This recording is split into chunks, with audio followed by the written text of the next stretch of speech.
DSB news, দেশ ও জাতির কল্যাণে। পদুয়া ইউনিয়নের ১ নং ওয়ার্ড বিএনপির ইফতার মাহফিল অনুষ্ঠিত। DSB news desk. শনিবার দাউদকান্দি উপজেলার পদুয়া ইউনিয়নের ১ নং ওয়ার্ড বিএনপি ও বিএনপির অঙ্গ সংগঠন আয়োজিত সৈয়দ খারকান্দি ডেপুটি বাড়ি মাঠে ইফতার মাহফিল অনুষ্ঠিত হয়েছে। এতে সভাপতিত্ব করেন ১ নং ওয়ার্ড বিএনপির আহ্বায়ক মোহাম্মদ আমির হোসেন। প্রধান অতিথি ছিলেন মোহাম্মদ কামাল হোসেন। বিশেষ অতিথি ছিলেন পদুয়া ইউনিয়ন বিএনপির সিনিয়র যুগ্ম আহ্বায়ক মোহাম্মদ আলমগীর হোসেন, সদস্য সচিব মোহাম্মদ আব্দুল কাদির, দাউদকান্দি উপজেলা যুবদলের যুগ্ম আহ্বায়ক মোহাম্মদ সেলিম মিয়া, যুগ্ম আহ্বায়ক মোহাম্মদ বাদল মাহমুদ, বিএনপি সদস্য মোহাম্মদ জাহাঙ্গীর, পদুয়া ইউপি সদস্য মোহাম্মদ আবু, পদুয়া ইউপি সদস্য মোহাম্মদ নিজাম, বিএনপি নেতা মোহাম্মদ আক্তার হোসেন তালুকদার, বিএনপি নেতা মোহাম্মদ বিল্লাল হোসেন, বিএনপি নেতা আনারুল সরকার, পদুয়া ইউপি সদস্য মোহাম্মদ সুরুজ প্রমুখ। অনুষ্ঠানের সঞ্চালনা ও পরিচালনায় ছিলেন মোহাম্মদ সাইফুদ্দিন আহমেদ স্বপন।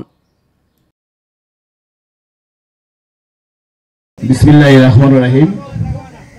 বাংলাদেশ জাতীয়তাবাদী দল বিএনপির পদুয়া ইউনিয়ন শাখা কর্তৃক আয়োজিত ১ নং ওয়ার্ডের আজকের এই ইফতার মাহফিলের সম্মানিত সভাপতি জনাব আমির হোসেন ভাই উপস্থিত আছেন। আমাদের পদুয়া ইউনিয়নের বীর নেতৃবৃন্দ, সভাপতি কেন হয়েছে আপনারা সবাই জানেন। আমরা দীর্ঘ 16 থেকে 17 বছর আমরা কিন্তু একসাথে হয়ে ইফতার করতে পারি নাই। অতি দুঃখের ব্যাপার।